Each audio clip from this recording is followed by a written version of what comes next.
സുഭാഷിതങ്ങൾ 1-ാം അധ്യായം 1 മുതലുള്ള തിരുവചനങ്ങൾ. പുസ്തകത്തിന്റെ ഉദ്ദേശം.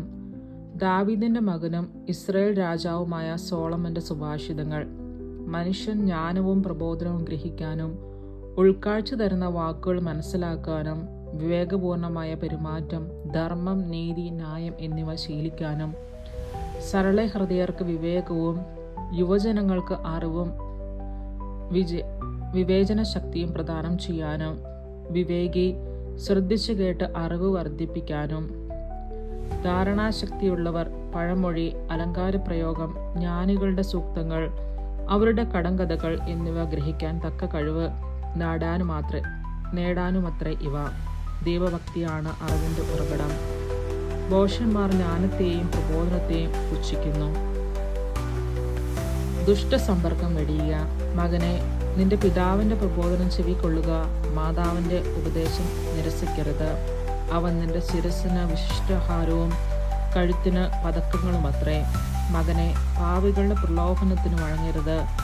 അവൻ പറഞ്ഞേക്കാം, വരിക, പതിയിരുന്ന് കൊല ചെയ്യാം. നിഷ്കളങ്കരെ ക്രൂരമായി കുരുക്കിൽപ്പെടുത്താം. അവരെ പാതാളമെന്ന പോലെ നമുക്ക് ജീവനോടെ വിഴുങ്ങാം. അവർ ഗർത്തത്തിൽ പതിക്കുന്നവരെ പോലെയാകും. വിലയേറിയ വിഭവങ്ങൾ നമുക്ക് ലഭിക്കും. കൊള്ളമുതൽ കൊണ്ട് നമുക്ക് വീട് നിറയ്ക്കാം.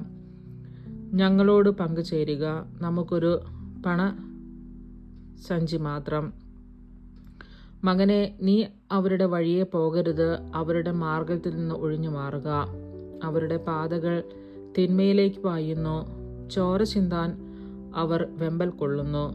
പക്ഷി കാണുകയെ അതിന് വലവയ്ക്കുന്നത് നിഷ്ഫലമാണല്ലോ. ഇവർ പതിയിരിക്കുന്നത് സ്വന്തം രക്തത്തിനു വേണ്ടിയാണ്. സ്വന്തം ജീവന് തന്നെ അവർ കെണിവെക്കുന്നു.